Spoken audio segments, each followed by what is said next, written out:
నిర్మాణ కార్యక్రమాలు మరియు వాటికి సంబంధించిన ప్రక్రియ నగరమంతా కూడా సమగ్రంగా ఒక యూనిఫామిటీని తీసుకురావాలనే ఉద్దేశం. దానికి తోడు సిటిజన్ కన్వీనియన్స్, పౌరులకు సంబంధించిన సౌలభ్యం కూడా ఏ విధంగా అయితే అధ్యక్ష, ఈ విలీనంతో పౌరులకు ఒకే విధమైన పన్ను విధానం, యూనిఫామిటీ, నియమ నిబంధనలకు సంబంధించి సేవా ప్రమాణాలకు సంబంధించి ద్వారా సులభమైన పరిపాలన అందించడానికి ఈ విధంగా మనం ముందుకు తీసుకెళ్తా ఉంటాం అధ్యక్ష. దానికి తోడు sustainable development, sustainability is also important factor అధ్యక్ష.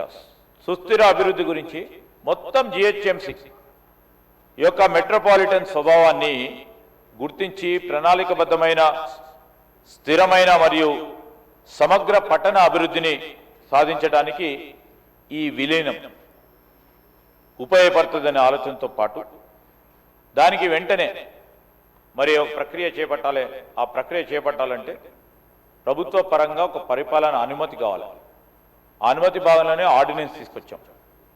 ఆర్డినెన్స్ సంబంధించి 27/6/2025 సర్క్యులర్ నెంబర్ 1 డిసెంబర్ 30, 2025 తర్వాత ఎందుకు తీసుకొచ్చాం ఈ ఆర్డినెన్స్ అంటే, భారతదేశ రిజిస్ట్రార్ జనరల్ జనగణన కమిషనర్ వారు 27th May అధ్యక్ష 2025 నాడు ఒక సర్క్యులర్ తీశారు. సెన్సస్ 2026 జనవరి నుంచి అంటే మొదలు కాబోతా ఉంది. జాగ్రఫికల్గా ఎక్కడైనా డిమార్కేషన్స్ కానీ, వార్డ్స్కి కానీ, గ్రామాల వారి పరంగా కానీ, లేకుంటే టెరిటోరియల్ కాన్స్టిట్యున్సీకి సంబంధించి కూడా 31st లోపల ఫ్రీజ్ కావాలి అనే అంశం పైన భారతదేశ ప్రభుత్వం ఇచ్చిన ఈ ఆదేశానుసారం వెంటనే మనం అనుకుంటున్నాం కనుక సౌలభ్యకరమైన సుస్థిరంగా ఒక పట్టణానికి సంబంధించిన అభివృద్ధి జరగాలి కనుక ఈ కార్యాచరణ తీసుకున్నాం అధ్యక్ష. దీని విలీన ప్రక్రియ అందుకోసమే పూర్తి చేయాలని, వార్డుల పునర్విభజన ఏదైతే డీలిమిటేషన్లు, జోన్లు మరియు సర్కిల్కి సంబంధించిన వ్యవస్థీకరణ విషయంలో జనగణన అధికారులకు తెలియజేయడం కోసం ఈ ఆర్డినెన్స్ కూడా తీసుకొచ్చాం అధ్యక్ష. మరి చాలామంది అడుగుతా ఉన్నారు, సంప్రదింపులు జరగలేదు, సంప్రదింపులకు సంబంధించిన అంశం విషయంలో టెక్నికల్గా కూడా తప్పున్నదని, ప్రజాస్వామిక పద్ధతిలో ఒక డెమోక్రటిక్ ఎక్సర్సైజ్ జరగలేదని వారి అభిప్రాయం వెలుబుచ్చారు. సార్, జిహెచ్ఎంసి బాడీ మీటింగ్లో పెద్ద ఎత్తున చర్చించడం జరిగింది అధ్యక్ష. 25th November 2025 నాడు జారీ చేసిన తీర్మానం సంఖ్య 403 ద్వారా ఔటర్ రింగ్ రోడ్ పరిధిలో లేకుంటే దాని పరిసరాల్లో ఉన్న 27 పట్టణ స్థానిక సంస్థలను గ్రేటర్ హైదరాబాద్ మున్సిపల్ కార్పొరేషన్లో విలీనం చేయాలని కార్పొరేషన్ తీర్మానించింది అధ్యక్ష. దాంట్లో 65 మంది 65 our friends corporators have taken part in the discussions. I would like to bring before Janab Akbaruddin sir. So ఇవన్నిటిని కూడా విలీనమైన యుఎల్బీలకు సంబంధించి నేను ఇవన్నీ పేర్లు ఉన్నాయి. మరి వీటితో పాటు ఈ తీర్మానాన్ని పంపించేందుకు కమిషనర్ జిహెచ్ఎంసి అధికారం ఇవ్వడంతో పాటు మొత్తం విలీన ప్రక్రియపై అధ్యయనం చేసి ప్రభుత్వానికి నివేదిక సమర్పించడానికి అనుమతి ఇచ్చారు అధ్యక్ష జిహెచ్ఎంసి వాళ్ళు. ప్రస్తుతం విలీనమైన ఈ 27 యుఎల్బీలు ఎన్నికైన ప్రజాప్రతినిధి సంస్థలు లేరు. ఈ జిహెచ్ఎంసి చట్టం ప్రకారం సాధారణ ప్రజలతో కూడా సంప్రదింపులు చేయటం జరిగింది అధ్యక్ష. ఈరోజు తెలంగాణ పంచాయతీరాజ్ చట్టం 2018 2021లో సవరణ కూడా అయింది. దాంట్లో ఇలాంటి నిబంధనలు అందరితో సంప్రదించాలని నిబంధనలు గ్రేటర్ హైదరాబాద్ మున్సిపల్ కార్పొరేషన్ చట్టం 1950లో స్పష్టమైన నిబంధన లేకపోవడం, స్థానిక సంస్థల విలీనానికి సంబంధించి చట్టపరమైన అసమానత ఏర్పడి ఈ లోపాన్ని సరిచేయాలని మున్సిపల్ చట్టం 2019 అదేవిధంగా 2018లో వారు ఈ సమానత్వం అనే చట్టాన్ని తీసుకురాకుండా జిహెచ్ఎంసీ చట్టాన్ని 1955లో అవసరమైన సవరణని ఆర్డినెన్స్ ద్వారా మేము ప్రవేశపెట్టి ముందుకెళ్లటం జరిగింది అధ్యక్ష. ప్రస్తుత ఆర్థిక సంవత్సరంలో మరి పన్నులపై మార్పు ఏ విధంగా ఉండదు. భవిష్యత్తులో ఇతర నగరాల ఉత్తమ పద్ధతులను అనుసరించి సమగ్ర పన్ను పునఃస్థీకరణ చేయడానికి అవకాశం ఉంటే ప్రజలందరి ఆలోచన మేరకు ముందుకెళ్లటం జరుగుతుంది. సాధారణ పౌరులపై అదనపు భారం ఉండదు. సాధారణ ప్రజలపై మేము పన్ను భారం వేయము. అవసరమైన వనరుల సమీకరణ గురించి చర్యలు తీసుకుంటాం. సార్, ఈరోజు వారు చెప్పారు 2053 స్క్వేర్ కిలోమీటర్స్ జిహెచ్ఎంసీకి సంబంధించి ఈ పట్టణానికి సంబంధించిన స్థానిక సంస్థల విలీనంతో మరో 6 జోన్ల పరిపాలన భారం గణనీయంగా పెరిగింది. ప్రజలకు మెరుగైన పాలన మరియు సేవలు నేరుగా అందించడానికి విలీనం మరియు వార్డుల పునర్విభజన అనంతరం విస్తృత వికేంద్రీకరణ చర్యలు decentralisation process will be taken place. దీని ఫలితంగా 12 జోన్లు మరియు 60 సర్కిళ్లు ఏర్పాటు చేయబడుతుంది. This is the process. Harish Babu గారు మాట్లాడుతూ ఉంటే it is not about centralisation, we are doing too much of decentralisation. వీటిని తగిన విధంగా బలోపేతం చేసి వేగవంతంగా స్పందన కలిగి మరి ప్రజలకు మున్సిపల్ పరిపాలన వ్యవస్థను పటిష్టం చేయడానికి ఏర్పాటు చేయడానికే ముందుకెళ్తా ఉన్నాం అధ్యక్ష. ఈరోజు ఈ ప్రక్రియ కొన్ని రోజులనే పూర్తయింది కాదు అధ్యక్ష. గత 1 సంవత్సర కాలంగా ప్రణాళికబద్ధమైన ఓ కార్యాచరణ తీసుకొని ఆ ప్రక్రియ భాగంలోనే మొదటగా మనం అనుకున్నట్టు కోర్ అర్బన్ రీజన్, ఈరోజు మనం పేర్కొన్నట్టు క్యూర్లో 56 గ్రామాలను 2వ సెప్టెంబర్ 2024న జారీ చేసిన ఆర్డినెన్స్ 3 ద్వారా విలీనం చేశాం. We have set the process. తదుపరి దశలో జనగణన జనాభా గణాంకాల సేకరణ, ప్రచురిత ఓటర్ డేటాను ఆధారంగా చేసుకొని ప్రస్తుత జనాభా అంచనా అంటే 2011 ప్లస్ ఇప్పటి వరకు వచ్చిన పాపులేషన్కు సంబంధించిన అంశాలను కూడా దృష్టిలో పెట్టుకొని జిఐఎస్ మ్యాప్లను తయారు చేసుకొని శుద్ధీకరణ చేయాలి. ప్రధాన భౌగోళిక లక్షణాలను గుర్తింపు లాంటి అంశాలను తీసుకొచ్చి ఐటరేటివ్ ప్రాసెస్ అంటే పునరావృత ప్రక్రియ ద్వారా మెరుగుపరిచారు. ఈ సమాచారాన్ని సెంటర్ ఫర్ గుడ్ గవర్నెన్స్ పంపించి వారి నివేదికను ఇతర సూచనలతో కలిపి డ్రాఫ్ట్ ప్రతిపాదనలు కూడా ఖరారు చేశాం అధ్యక్ష. తెలంగాణ మున్సిపల్ కార్పొరేషన్ నిబంధనలు 1996 ప్రకారం this is according to the guidelines Telangana municipal corporation delimitation of the wards 1996 as per this act 7 days we have invited objections, we have invited suggestions from the people and the people's representatives. మొత్తం 5,935 సూచనలు వచ్చాయి అధ్యక్ష. వాటిలో 1127 ఆమోదించారు. 516 సూచనలు భాగంగా మరింత ఆమోదించబడటానికి అధికారులు కసరత్తు చేస్తూ ఉన్నారు. సుమారు 27% సూచనలు మేము పరిగణలోకి తీసుకున్నాం అధ్యక్ష. This is democratic process. ప్రజా భాగస్వామ్యంతో జిహెచ్ఎంసీని 300 వార్డులుగా విభజించడం జరిగింది. ఈ డెమోక్రటిక్ ప్రాసెస్లో గౌరవ సభ్యులు అడిగినట్టు జిహెచ్ఎంసీకి సంబంధించి 16వ డిసెంబర్ నాడు జరిగిన సమావేశంలో 152 మంది కార్పొరేటర్ సోదరులు కానీ పార్టిసిపేట్ అయ్యారు. గౌరవ శాసనసభ్యులు కూడా కొంతమంది ఉన్నారు. 66 సూచనలు ఇచ్చారు అధ్యక్ష. దాంతోపాటు కొంతమంది ఆబ్జెక్షన్స్ కూడా చెప్పడం జరిగింది. ఆ క్రమంలో 146 మంది ఉన్న ఈ సభ్యులకు సంబంధించిన సమావేశంలో తీసుకున్న సూచనలను కూడా పరిగణనలోకి తీసుకొని ఆ సూచనలు కూడా మేము సెంటర్ ఫర్ గుడ్ గవర్నెన్స్కు ఒక పూర్తి స్థాయిలో రిపోర్ట్ తయారు చేయడానికి పంపించడం జరిగింది అధ్యక్ష. మరి తెలంగాణ మున్సిపల్ కార్పొరేషన్ 1996 ప్రకారం డ్రాఫ్ట్ వార్డుల సరిహద్దుల ప్రచురణ మాత్రమే తప్పనిసరి.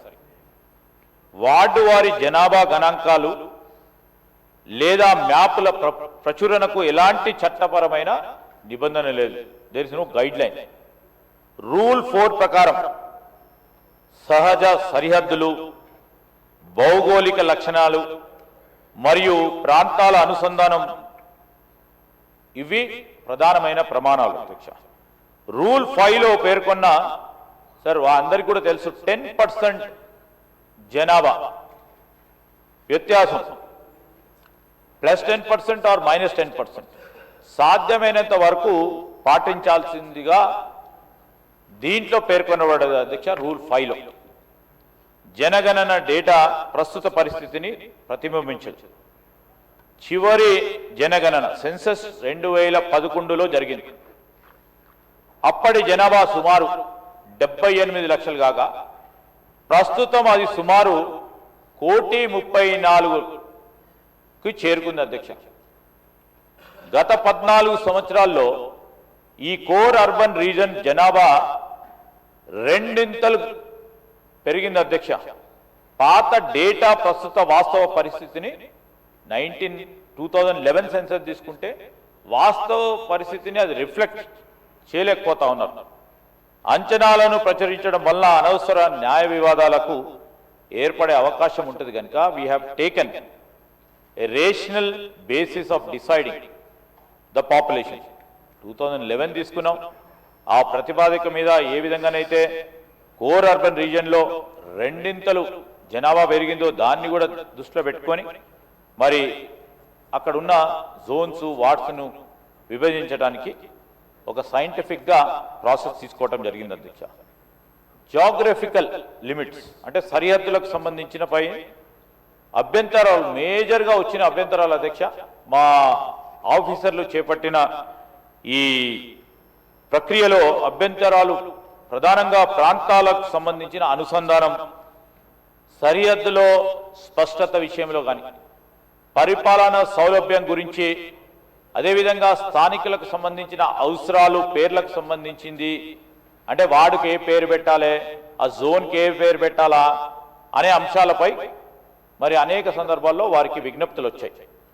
జనాభా వ్యత్యాసం ఖచ్చితంగా కాకుండా సాధ్యమైనంత వరకు మరి పాటించే ప్రక్రియను మా అధికారులు కూడా చేపట్టడం జరిగింది అధ్యక్ష. మరి గత జిహెచ్ఎంసీ డీలిమిటేషన్ ప్రక్రియ, ఆ జిహెచ్ఎంసీ డీలిమిటేషన్ ప్రక్రియ భాగంలోనే నేను కంపారిటివ్ టేబుల్ కూడా మా దగ్గర ఉంది.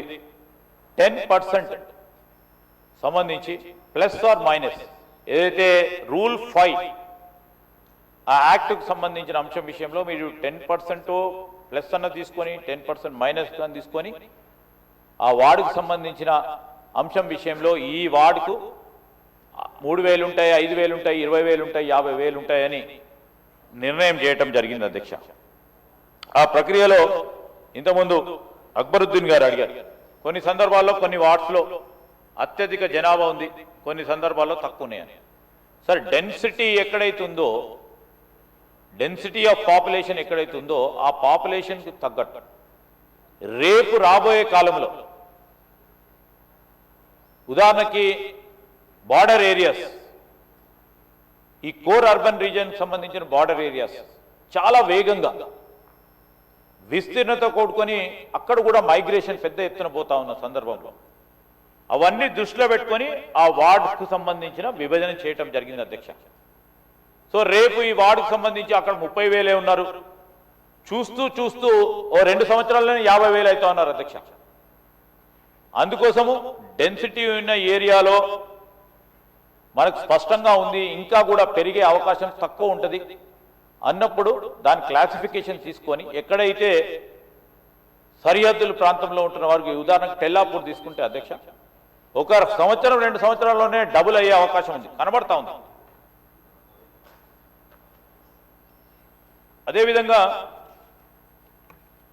గ్రేటర్ హైదరాబాద్ మున్సిపల్ కార్పొరేషన్కి సంబంధించి ఈ డీలిమిటేషన్ కోసం ఫామ్ 1లో ప్రాథమిక నోటిఫికేషన్ ప్రచురించడం జరిగింది అధ్యక్ష.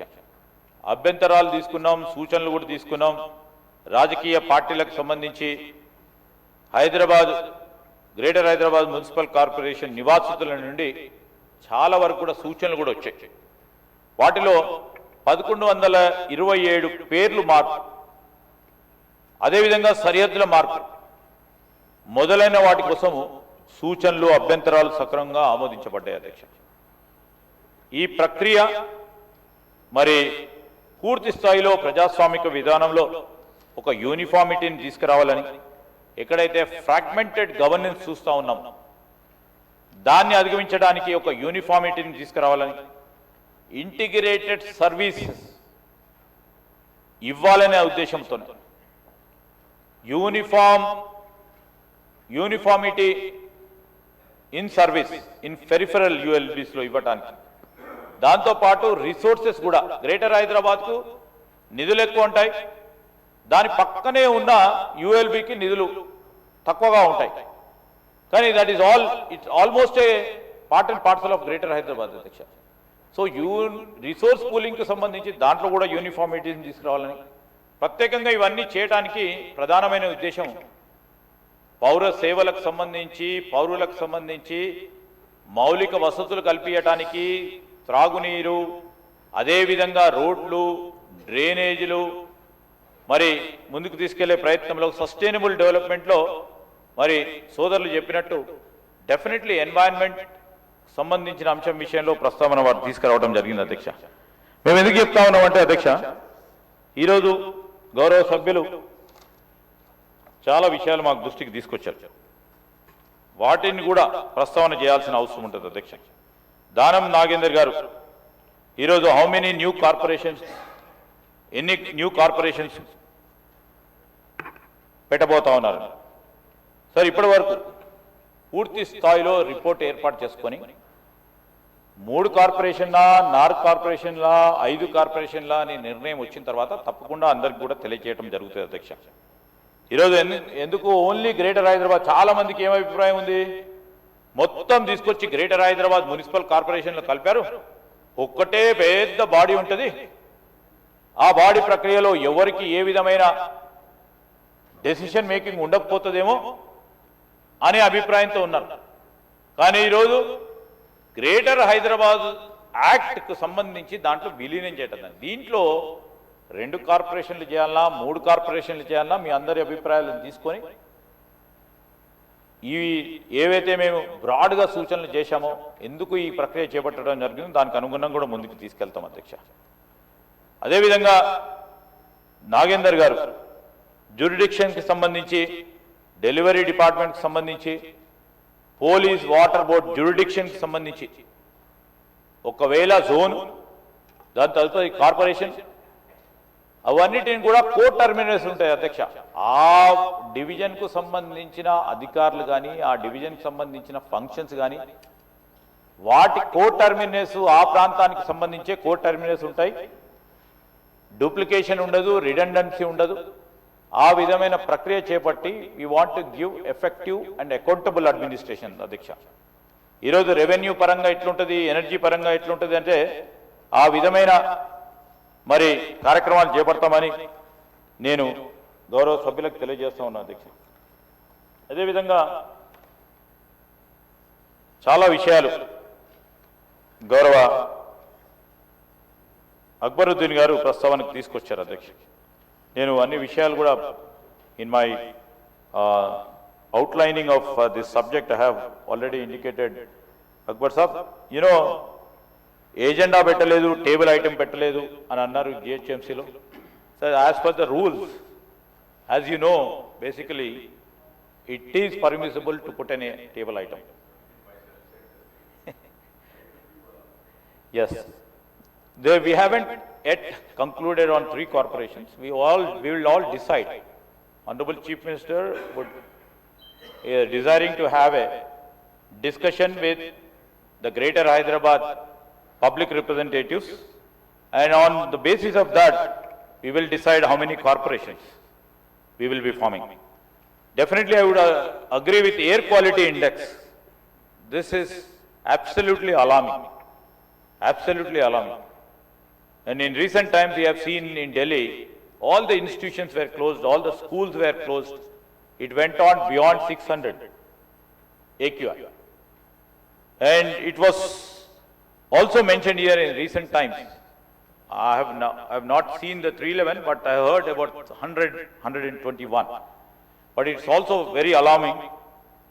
And for this, you know, the practice, if for the past 2 years, Adhyaksha, 2 సంవత్సరాలను చూస్తూ ఉంటే, Chief Minister గారు, as the minister also holding the municipal administration, is trying to. 174. It's definitely alarming. Yeah, it's too alarming. Hyderabad Air Quality Index 174. Definitely alarming, Adhyaksha. దీనికి సంబంధించి కూడా ఏ విధంగా future city ఎందుకు ఆలోచన చేస్తా ఉన్నాం అంటే సార్, ఒక్కటే ఈ ప్రాంతానికి సంబంధించి కూడా నెట్ జీరో సిటీగా ఎందుకు తీసుకొస్తున్నారు, పొల్యూషన్, అదేవిధంగా ఎయిర్ క్వాలిటీ, వాటర్ క్వాలిటీ సస్టైనబుల్గా ఉండాలని ఆలోచన దృక్పథంతో, దాంతోపాటు మేము తీసుకున్న ప్రతి పాలసీ నిర్ణయం, for example, we will have a discussion on HILT policy also. Why we thought of moving industries from inside of the ORR to outside.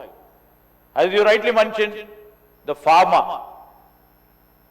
which is also causing much of the pollutants into whatever the tanks you have mentioned, it's also a concern for us. How do we control it? So these are all we are looking at, and definitely we would see that tomorrow we shouldn't become one more Delhi. We shouldn't become one more other state, you know, which they are known for congestion in traffic. Traffic also is a big issue. And public transport. Public transport విషయంలో అధ్యక్ష మొత్తం మొదటి ఫేజ్గా తీసుకుంది metro expansion, old city మీదుగా Hyderabad airport కలిపే కార్యక్రమంతో పాటు రేపు ఆ వైపున్న మరి హైటెక్ సిటీ అటువైపు ఉన్న పూర్తి స్థాయిలో కలుపుకొని ఎయిర్పోర్ట్కి తీసుకోవడానికి, సో టోటల్ 360 degreesలో మెట్రో రైల్ ఎక్స్పాన్షన్కి మరి ఆచరణలో పెట్టాం. ఆ ప్రక్రియ భాగంలోనే ఈరోజు మెట్రో నడుపుతా ఉన్న వ్యవస్థ ఎన్ఓసి ఇవ్వకపోవడంతో దాన్ని ఏ విధంగా అధిగమించాలని ఆలోచన చేసి మరి ప్రభుత్వమే ఈరోజు మెట్రో పూర్తి స్థాయిలో దాన్ని స్వాధీనం పరుచుకొని కేంద్ర ప్రభుత్వ నిధులు తీసుకురావడానికి కేంద్రం రాష్ట్ర ప్రభుత్వానికి సంబంధించి ఒక కన్సార్షియంగా ఈ మెట్రోను పూర్తి స్థాయిలో డెవలప్ చేయాలనే ఉద్దేశంతో పోతా ఉన్నాం. ఈరోజు బస్సెస్ సంబంధించి battery buses, and recently also chief minister గారు మరి కేంద్ర ప్రభుత్వం ఇస్తా ఉన్న బ్యాటరీ బస్సెస్ సంబంధించి ఇంకా పెద్ద ఎత్తున పెంచే కార్యక్రమం చేయాల్సి ఉంది, చేస్తా ఉన్నాం. We will consider it. Under పాసెస్కి సంబంధించి already plan is on annual. Tenders have also been called for wherever there is a congestion, especially for the traffic during the peak hours.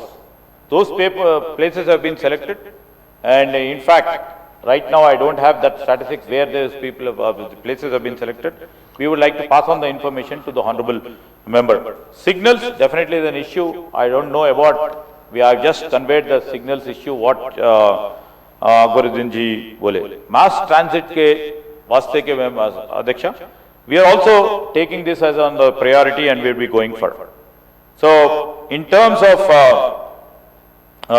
you are mentioning about 7 days and 15 days, or transforming to putting every effort to see that all the merge into a greater. We have done exercise which is required, and in fact the basic emergency urgency in these classes, we can only do the delimitation of this wards and zones till December 31st, because from the 1st of 2026 the census process has started. So till the census will be over, it may take a year or a year and a half. So that is the necessity of making these things happen, and this is for your kind observation. And Malreddy Rangareddy garu మాట్లాడుతూ ఉన్న సందర్భంలో వారు చెప్పిన అనేక అంశాలు, ఎందుకంటే చాలా సందర్భాల్లో కూడా వారు చెప్పారు. కొన్ని ఇబ్రహీంపట్నంకు సంబంధించిన పెద్దంబర్పేట్, తుర్కయాంజాల, ఆదిపట్లకు సంబంధించి ఆ వార్డు సంబంధించిన విభజన సరిగా జరగలేదని ఆ ప్రస్తావన తీసుకొచ్చినప్పుడు అధికారులందరూ కూడా కూర్చొని మరి ముందుకు తీసుకెళ్లడం కూడా జరిగింది. మరొకసారి పరిశీలన చేసి మీ దృష్టికి తీసుకొస్తామని కూడా తెలియజేస్తా ఉన్నా అధ్యక్ష. అదేవిధంగా మా సోదరులు రంగారెడ్డి జిల్లా అస్తిత్వానికి సంబంధించిన అంశం విషయంలో కూడా ప్రస్తావన చేశారు. తగు విధమైన ప్రయత్నం జరుగుతుంది. 100% నేను రంగారెడ్డి జిల్లా ఇన్ఛార్జ్ మంత్రిని. దాని అస్తిత్వం పోకుండా మీతో కూడా సంప్రదించి, ఎందుకంటే రంగారెడ్డి జిల్లాకు ఉన్న ప్రత్యేకతను దృష్టిలో పెట్టుకొని తప్పకుండా వారు చెప్పిన అంశాన్ని కూడా మరి పరిశీలన చేసి ముందుకు తీసుకెళ్లే కార్యక్రమం చేస్తామని, అదేవిధంగా రామ్మోహన్ రెడ్డి గారు ఐనోలు ఇంద్రేశం విలేజ్ని కూడా యాడ్ చేయాలని చెప్తా ఉన్నారు. మరి తప్పకుండా మరి ఏదైతే ఈ ఎక్సర్సైజ్ ప్రక్రియ చేపట్టామో ఔటర్ రింగ్ రోడ్కు సంబంధించిన లోపటి ప్రాంతాన్నిటిని కూడా ఒక యూనిఫార్మిటీని తీసుకొచ్చే ప్రయత్న భాగంలో అది కూడా ఉంటే దాన్ని కూడా పరిశీలన చేస్తానని నేను మా రామ్మోహన్ రెడ్డి గారికి తెలియజేస్తా ఉన్నాను. ఈ సందర్భంలో మరి అన్ని సంబంధించిన మరి మా సోదరులు చెప్పిన ప్రతి ప్రశ్నకు సంబంధించి ప్రతి సూచనలు కూడా తప్పకుండా దృష్టిలో పెట్టుకొని ముందుకెళ్తాం. నేను గౌరవ సభ్యులందరినీ కూడా కోరుతా ఉన్నాను, సభ్యులందరూ ఈ ప్రతిపాదన బిల్లు ఏదైతే అమెండ్మెంట్స్ ఉంటారో దానిలో వినమని చేసుకొని మరి ఈ ప్రతిపాదిత బిల్లుకు ఆమోదం తెలియజేయాలని కోరుతా ఉన్నాం. సభ్యులకు ఏవైనా అనుమానాలు నివృత్తి చేయడానికి ఏమైనా ఉంటే we are here to clear it of.